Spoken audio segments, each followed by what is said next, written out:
Salut Booktube! Aujourd'hui je suis trop contente de te retrouver parce qu'on va parler d'un auteur que j'aime beaucoup, c'est Eric Emmanuel Schmitt. Si tu sais pas c'est qui, c'est un romancier, nouvelliste, dramaturge, il a écrit plein de choses. Moi je l'ai connu pour Oscar et la Dame en rose et aussi La part de l'autre. Il n'y a pas longtemps, il a écrit la trilogie La traversée des temps. Donc j'ai eu la chance de suivre sa formation sur la plateforme Artist Academy. C'est une formation d'écriture. Donc je vais aborder 5 points essentiels que j'ai pu résumer de sa formation. Selon l'étape d'écriture dans laquelle on se trouve, on rencontre pas forcément le même problème, donc je vais vraiment essayer d'aborder un maximum de choses. Numéro 1, il faut que tu rêvasses. C'est le moment où tu vas laisser parler la créativité, où tu vas laisser l'imaginaire prendre le dessus, tu vas vraiment exploiter un maximum tous les horizons, élargir toutes les zones, mettre ton personnage dans toutes sortes de situations. N'aie pas peur du risque, n'aie pas peur des « et si », parce qu'au final, c'est ça qui te fait avancer, c'est ça qui te fait sortir de ta zone de confort et c'est ça au final qui fait que tu es original. Alors rêvasser ne se fait pas derrière son ordinateur ou derrière une feuille de papier. Bien souvent on doit associer ça à des activités où notre concentration n'est pas forcément beaucoup requise et aussi où le monde autour de nous évolue ou bouge. Par exemple, pour Eric Emmanuel Schmitt, il dit qu'il faut soit marcher, prendre le bus, prendre le train ou alors nager aussi. Et c'est vrai, moi-même quand je marche, je me rends compte que je suis un maximum connectée à mon histoire, à mes personnages. Pourquoi? Parce que je suis toute seule, il n'y a personne pour me déranger et aussi autour de moi, les choses évoluent, le monde appartient à lui et je peux m'en inspirer un maximum. Tu peux rêvasser à propos de n'importe quoi sur ton récit, que ce soit à propos de tes personnages, approfondir leurs réactions ou alors un lieu, essayer d'imaginer un maximum toutes les zones possibles ou aussi ton intrigue, déployer le plus possible ton sujet. En bref, n'aie pas peur des petits coups d'inspiration, n'aie pas peur des « et si », n'aie pas peur de sortir de ta zone de confort. Surtout quand c'est une étape purement créative, prends le temps, c'est important. Je dis ça parce que je sais que bien souvent on a l'impression qu'on avance le plus quand on est derrière son ordinateur en train de taper, mais en fait on est beaucoup plus créatif lorsqu'on fait des activités extérieures finalement. N'aie pas peur de rêvasser justement, ne te dis pas que c'est pas un moment où tu es productif. Au contraire, c'est là que va pouvoir se déployer ton talent d'écrivain. Numéro 2, tu dois aussi écouter les autres parler. Alors pourquoi il faut écouter les autres parler? Qu'est-ce que je veux dire par écouter les autres parler?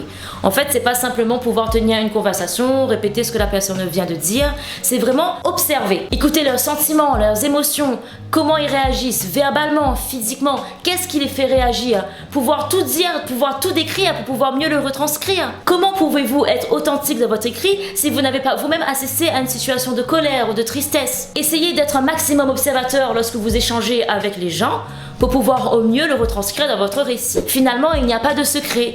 L'écrivain est la plume mais aussi l'oreille du monde, c'est Eric Emmanuel Schmitt qui l'a dit, et c'est bien vrai. On n'a pas les mêmes problèmes et les mêmes soucis que nos proches, on n'a pas la même réaction, on n'a pas la même vie, la même enfance. Donc au final, s'intéresser à ce que fait l'autre, se poser beaucoup de questions peut être forcément bénéfique et va donner de l'authenticité à vos personnages. Notez des réactions qui peuvent être intéressantes pour votre récit. Par exemple, la colère, la tristesse, les coups de joie par exemple, l'annonce de quelque chose. Essayez de vous inspirer un maximum des expressions faciales ou même verbales que peuvent avoir vos proches. Et bien sûr, au moment de votre description, attardez-vous sur les faits qui vous ont marqué au moment où vous avez observé ces personnes-là.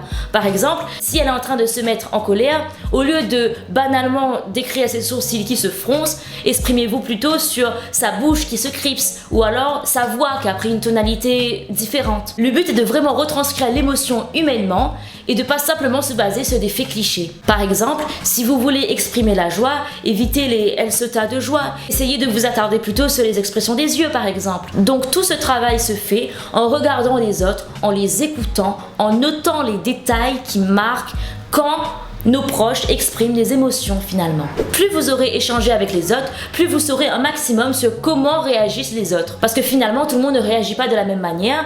Et si dans votre roman, tout le monde a les mêmes réactions, tous les personnages réagissent de la même façon, ça se verra rapidement qu'il manque d'authenticité. Numéro 3, connaître le plus possible ses personnages. Alors c'est pas vraiment une technique en fait, c'est plutôt une règle d'or. Tous les auteurs vous diront la même chose, il faut connaître le plus possible ses personnages. Plus vous en saurez sur eux, mieux sera votre récit. il sera plus authentique. N'oubliez pas qu'un personnage réussi et un personnage intéressant est avant tout un personnage complexe.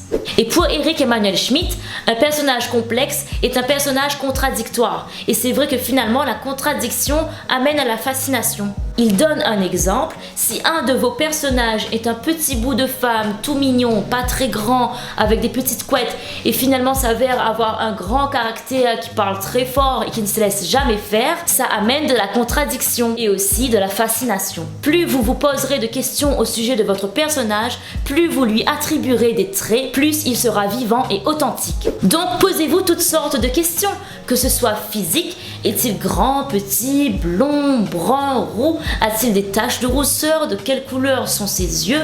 Comment a-t-il l'habitude de s'habiller? Est-il plutôt négligé? A-t-il les cheveux longs, courts? Est-il poilu? Et posez-vous aussi des questions au sujet de sa personnalité. Est-il sociable, réservé? A-t-il des peurs? Où a-t-il passé son enfance? Quel est son métier? Quelles sont ses passions?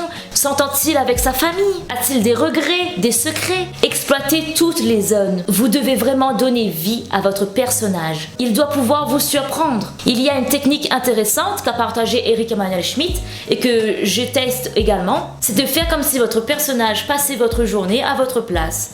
Qu'aurait-il fait à votre place? Qu'aurait-il fait dans votre situation, dans votre métier à vous, avec vos proches, devant telle ou telle réaction? C'est le meilleur moyen d'en apprendre davantage sur lui. Attention, il faut aussi noter les détails importants. Ça sert à rien de noter qu'il est brun ou de taille moyenne, ce sont des détails superflus ou alors clichés. Par exemple, dans Harry Potter, à chaque fois que J.K. Rowling décrit Dumbledore, elle va préciser qu'il a des lunettes en demi-lune. C'est ce petit détail qui fait son effet, parce que lui seul a des lunettes avec une forme aussi original. Donc pour résumer, vous devez en savoir le plus possible sur votre personnage, mais dans votre récit, donnez les petits éléments qui marquent. Numéro 4, ne pas oublier l'importance du premier jet. J'ai pris beaucoup trop de temps inutile sur mon premier jet parce que je voulais une version finale parfaite avant d'apporter toutes les modifications. Au final, les modifications font que votre récit approchera un peu plus de la perfection. N'ayez pas peur d'aller jusqu'au bout une première fois, n'ayez pas peur de finir votre récit, de le donner vie, tout simplement. Il sera forcément plein de défauts parce que c'est une première version, mais c'est le but d'une première version. Alors bien évidemment, ton premier jet est une étape qui va te demander beaucoup de temps, mais il faudra absolument passer par là de toute façon. Donc n'aie pas peur du premier jet, accepte-le. Je sais que c'est difficile parce que je suis moi-même passée par là, mais il te faudra encore une bonne quinzaine de versions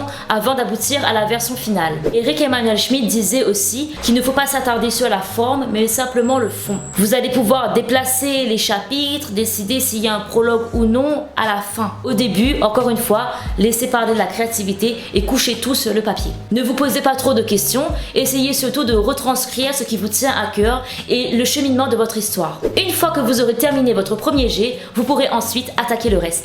Numéro 5, n'écrivez pas l'histoire de quelqu'un d'autre.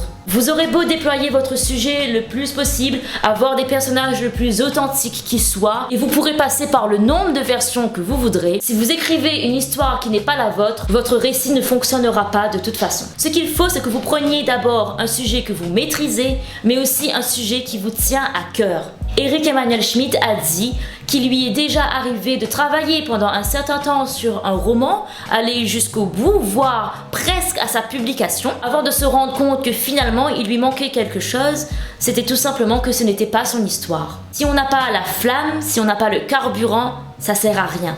Allez puiser dans votre enfance, allez puiser sur vos émotions, sur ce qui vous fait peur à vous, sur ce que vous aimez, sur ce qui vous touche, vous fait pleurer. Allez puiser dans vos souvenirs, à ce qui a de l'importance pour vous, parce que bien souvent c'est ce qui a aussi de l'importance pour les autres, pour vos lecteurs. Personnellement, j'ai longtemps cru que parce que je suis passionnée de romans policiers et de séries policières, que mon personnage principal devait être un policier, mais je me suis vite rendu compte qu'il manquait d'authenticité et de vraisemblance, parce que je n'avais pas cette flamme, je n'avais pas le carburant. J'ai eu beau me documenter pendant très longtemps sur tout le monde de la criminologie, j'ai eu beau faire toutes sortes de recherches et poser toutes sortes de questions, il me manquait finalement la base, l'expérience. Donc il est important de s'intéresser à beaucoup de sujets, mais aussi à des sujets qui nous tiennent à cœur. Encore une fois, mieux vous exploiterez les sentiments de votre roman, plus il sera réussi. N'hésitez pas à noter ce qui vous donne de l'émotion dans votre quotidien, que ce soit devant un film ou même dans la réalité. Qu'est-ce qui compte pour vous? Qu'est-ce qui vous fait réagir? C'est aussi ce qui pourra faire réagir votre lecteur. En bref,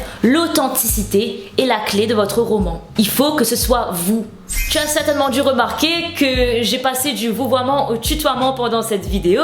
C'est parce que je suis pas encore tout à fait à l'aise. Mais j'espère que ça ne t'a pas empêché d'apprécier celle-ci. En tout cas, je te remercie d'avoir regardé jusqu'au bout. J'espère que ces conseils t'aideront dans ton projet d'écriture. N'hésite pas à t'abonner et à mettre un like si ça t'a plu. Moi, ça me ferait beaucoup plaisir et ça m'encouragerait pour faire d'autres vidéos. Je fais également des lives sur Twitch, donc je t'invite à venir découvrir ma chaîne. Et je te dis à bientôt pour plus de littérature.